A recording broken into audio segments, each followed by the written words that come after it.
I've always been a fan of spaghetti western soundtracks and big sky country guitar sounds, really beautiful, cinematic, invoke this sense of space or vast landscapes.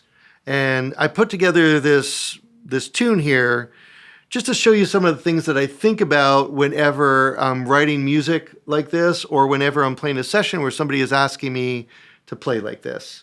And whenever that comes up, I have a little bullet point list that I go through in my head that gets me in the ballpark quickly and helps me stay on track. Before I get into it, grab the free ebook on the Cage system. It's a great resource guide. It's free at the link down below. All right, let's go through this list. First, I want to start with something that's low register. So bottom 3 strings, open to 4th fret. Visualizing low triads, low triad inversions, things like that. That's going to be a great place to start. Second is I want to play bold, short melodies, so short, concise phrases. Leaving lots of space, and I do this because when I leave lots of space like that, that allows the listener to visualize space, to visualize that big landscape. The other benefit of doing that is it leaves space for other instruments or other parts to interact with my melody. Third thing that I do is I try to land melodic phrases on the 5th. So I try to resolve to the 5. Say I'm playing over an A minor chord, I'm going to try to resolve to an E, the 5.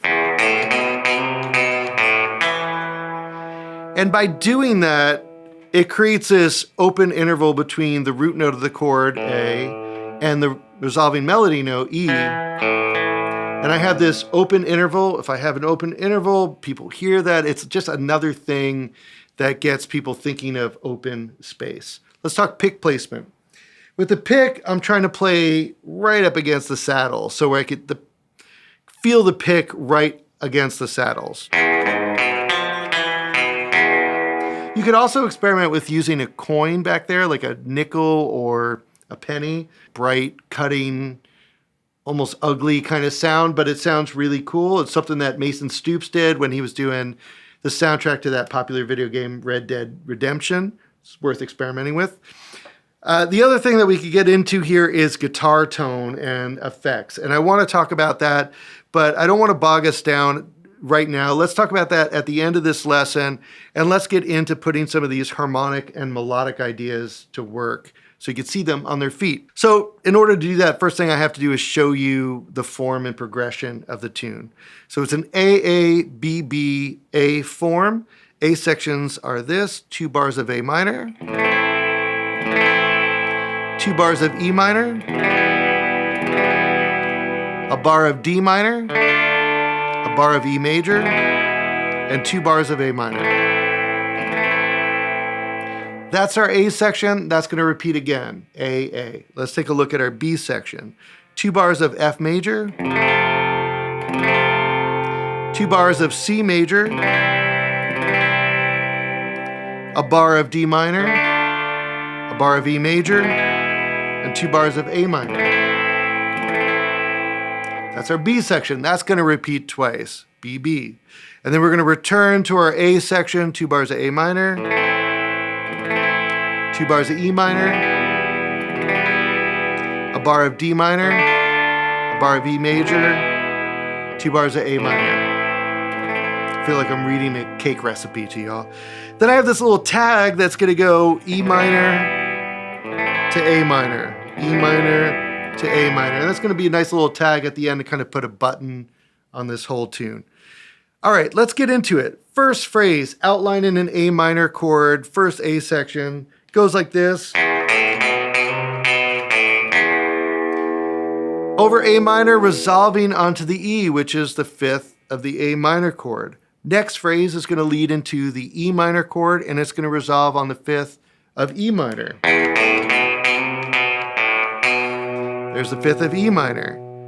Now we're going to resolve onto the 5th of D minor, the next coming chord, and I'm going to start by outlining an E minor triad into it. Into the 5th of that D minor chord, jumping up to a flat 3 of the D minor, And then I have this little embellishment on the root of an E major. 5 of the E major, root of the E major, back to 1 for the A minor. That's our A section. Very simple melody, leaves lots of space. We're going to do that whole thing again, but we're going to introduce a couple little variations to keep it interesting. We want to keep the listener engaged. And this is a great thing to think about whether you're writing a tune or crafting a solo. If you have a great theme and you're playing it a second time, try to add just a couple different elements in there to create kind of a sense of it evolving. All right, second A section. Landing on the 5th, the E, but this time it's an octave higher. That's really all you need to do. Little changes can be really powerful. Into the E minor chord, landing on the 5. Into the D minor chord, landing on the 5. Up to the flat 3. Little embellishment of the root of the E major. 5, root of the A minor chord. And then that wraps up the A's. I'm going to put a little button on that with this little palm muted thing with the minor pentatonic. So I'm playing that melody in a high register, palm muted like that. I kind of create this illusion of two instruments interacting, or two different voices. When I say voices, I mean parts, I mean instruments. So this low voice, big, open, twangy, ringing out, you can think of that as the trombone section. To answer that and kind of create that illusion, I kind of do everything that's the opposite of that. So rather than low register ringing out, I'm going to go high register and choked. So you can think of that as like a low trombone section, and it's being responded to by pizzicato strings or something. Hey, if you would like to get the materials for this lesson, you can by becoming a member of Jason Loughlin Guitar Lessons. Every month I'm adding new lessons. Each week I'm adding new licks. And we meet up once a month for a live online masterclass. You also get to be part of a great community where you could ask me questions and share videos of your own playing to get feedback from me. Love to see you in there. Link is down below. All right, now we're getting into the B section here. We're going to hit that F chord. I'm going to do a little fill into that F chord. And then I'm going to turn this F chord into an F major 7 chord and let it hang for a second, because I want that B section to feel like this big expanse. Also to break it up, I've been doing all this low twangy stuff. I feel like we need kind of a palate cleanser. Then I'm embellishing a second inversion F major triad for this melody into a second inversion C major triad. And then this next melody is going to lead into the 5th of a D minor chord. There's that A, the 5th of a D minor chord, into the 5th of an E major chord. There's the B. And then I have 5th root A, the root of the A minor. I'll answer again with that little pizzicato string part. New fill into the second B section. It's my big expanse of that F major 7 chord. Bring back my melody.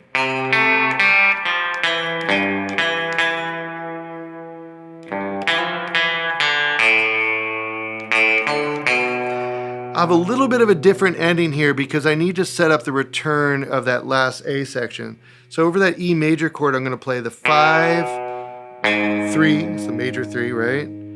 And then a big A minor chord. And I think on the performance I did a little vibrato dip there. Now into the last A. This is a return home. This is reinforcing that original statement. So I want to play it just like I played it the first time. But I also want it to feel like it's evolving too. So I'm going to keep that pizzicato voice that I had, that little palm muted kind of minor pentatonic thing. And I'm going to see if I can fit that in between the spaces here. So here's my first statement. Now as a response to that, I'm going to go up to an A minor pentatonic scale, top few strings. and I have this little response. Back to my second phrase. This is over an E minor chord, so down an E minor pentatonic.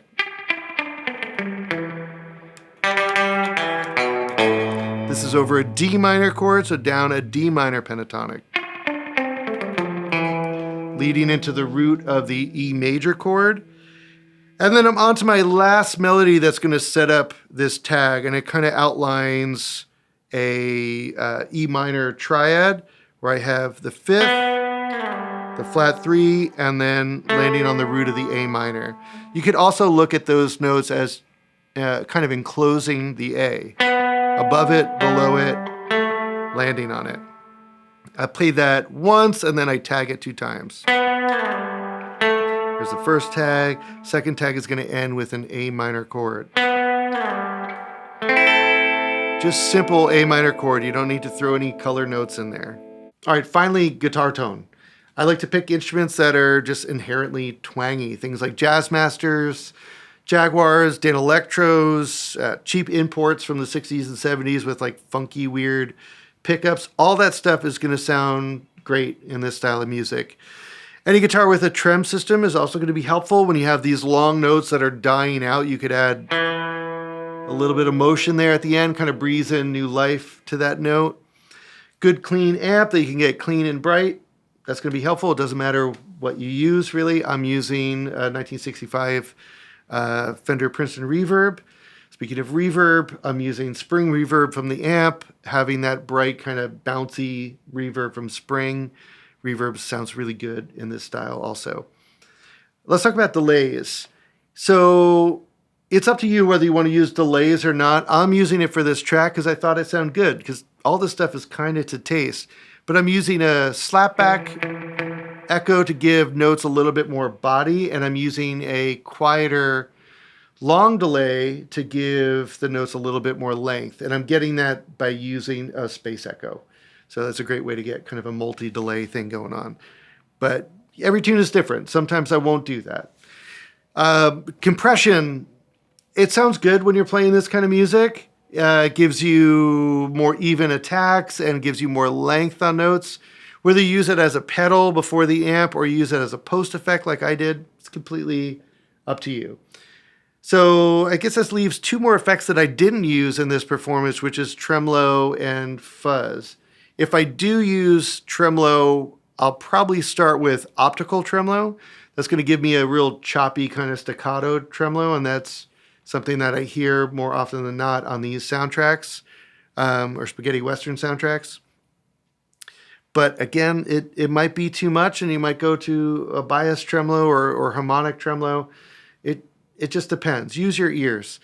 The last thing, fuzz, you do hear that on a lot of these old spaghetti western soundtracks, whether it's a low wattage amp being cranked or whether it's a fuzz box, who knows. But that's a great effect to play around with to get a really ugly, aggressive sound. And when I do use that, I would probably lean to some of the more unfriendly fuzz boxes, things like the Mosrite fuzz or the old Maestro fuzz. Those kind of things that sound really boxy and bright and harsh are great for this style of music. All right, you got a great recipe now for how to write a spaghetti western, how to get inside of this big sky country guitar sound. Write a bunch of these. Whether it's a solo or writing tunes, try it out, put it to use. Maybe write 5 or 6 tunes. Some will be good, some won't. But the more you do it, the better you're going to get at it. And the whole time you're going to be exercising creativity, which is always a good thing. If you're somebody who already plays music like this or has your way of getting a guitar sound like this, we'd all love to hear it. So what is the guitar that you reach for when you're doing this? What are the pedals that you like to lean on whenever you're trying to get the sound? Is there a conceptual thing that you think of whenever you're, interacting with the fretboard or navigating chord changes to make sure that you get this big open spaghetti western type guitar sound? I'd love to know. I'm sure others would love to know. Put all that stuff down in the comments. I hope you enjoyed this lesson. Watch one of the next ones coming up and be sure to subscribe. Thanks again for watching.